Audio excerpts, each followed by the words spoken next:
काही आवाज असे असतात जे काळाच्या पलीकडे जातात.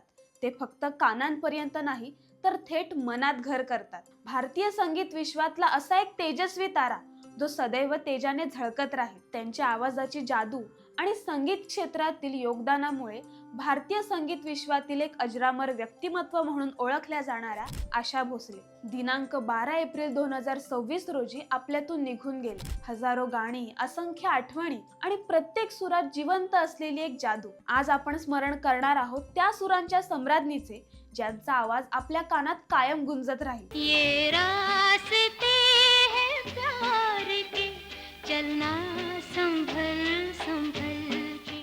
8 सप्टेंबर 1933 रोजी आशा भोसले यांचा जन्म झाला. लहानपणापासूनच घरात संगीताचे वातावरण असल्यामुळे आशाताईंना संगीताची गोडी लागली. वडील दीनानाथ मंगेशकरांकडून त्यांना शास्त्रीय संगीताचे धडे मिळाले आणि मोठी बहीण गान सम्राज्ञी लता मंगेशकर यांच्या पावलावर पाऊल ठेवत त्यांनी वयाच्या 10व्या वर्षी माझे बाळ या मराठी चित्रपटासाठी चला चला नवं बाळ हे आपले पहिले समूहगीत रेकॉर्ड केले. 1945 मध्ये त्यांनी चुनरिया या चित्रपटासाठी तत्कालीन प्रसिद्ध गायिका गीता दत्त यांच्या सोबत सावन आया हे आपले पहिले बॉलिवूड गाणे रेकॉर्ड केले आणि पुढे हिंदी चित्रपटांमध्ये विशेषतः RD बर्मन यांच्या संगीतासह पिया तू अब तो आजा, दम मारो दम, इन आँखों की मस्ती के अशी अनेक अजरामर गाणी त्यांनी दिली. अशा सूर सम्राज्ञी आशा भोसले यांनी पार्श्वगायनात एक वेगळी शैली विकसित केली.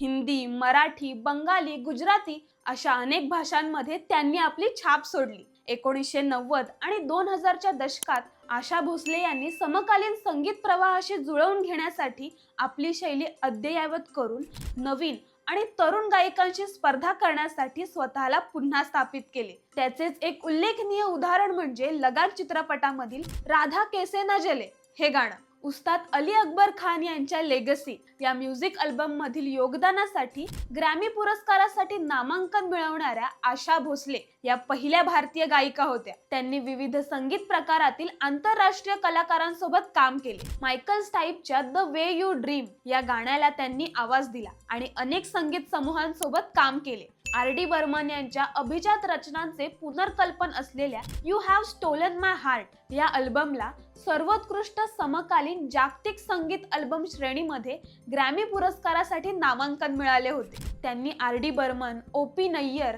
खय्याम यांसारख्या अनेक महान संगीतकारांसोबत काम केले. त्यांच्या आवाजाची खासियत म्हणजे रोमॅन्टिक गाणी, कॅबरे सॉन्ग, गझल, लोकसंगीत यासारखा कोणताही गीत प्रकार त्या सहजतेने गात. वयाच्या 92व्या वर्षीही आशा भोसले यांचा उत्साह दांडगा होता. तब्बल 8 दशकाहून अधिक काळ त्यांनी भारतीय संगीतावर अधिराज्य गाजवलं. त्यांनी क्लासिकल पासून कॅबरे, पॉप, गझल आणि रोमॅन्टिक गाण्यांपर्यंत अशा प्रत्येक प्रकारात आपली छाप सोडली. त्यांची गाणी आजही तितकीच लोकप्रिय आहेत. 20हून अधिक भाषांमध्ये 12,500हून अधिक गाणी गाण्याचा विश्वविक्रम त्यांच्या नावावर होता. त्यांच्या अद्वितीय योगदानासाठी आपल्या कारकिर्दीत त्यांना अनेक पुरस्कार मिळाले. त्यांच्या कामगिरीची दखल घेऊन त्यांना 2000 साली चित्रपट क्षेत्रातील योगदानाबद्दल शासनाकडून दिला जाणारा दादासाहेब फाळके पुरस्कार देऊन सन्मानित करण्यात आले. 2008 साली त्यांना भारताचा दुसरा सर्वोच्च नागरी सन्मान पद्मविभूषण प्रदान करण्यात आला. भारतीय संगीत क्षेत्रात त्यांचे स्थान अतुलनीय आहे.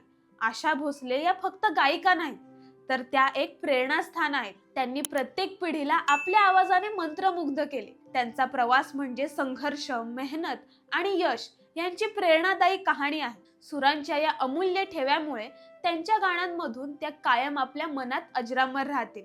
सुरांची ही अमर ज्योत सदैव प्रज्वलित राहो. सुरांच्या असंख्य रंगांनी रसिकांच्या मनावर अधिराज्य गाजवणाऱ्या या महान गायिकेला आमच्या कलाकार चॅनलच्या संपूर्ण टीम कडून मनपूर्वक अभिवादन. अगर मैं रुक गई अभी तो जा ना पाऊंगी कभी, यही कहोगे तुम सदा के दिल अभी नहीं भरा, जो खत्म हो किसी जगह ये ऐसा सिलसिला नहीं, अभी ना जाओ छोड़ कर के दिल दिल भी भरा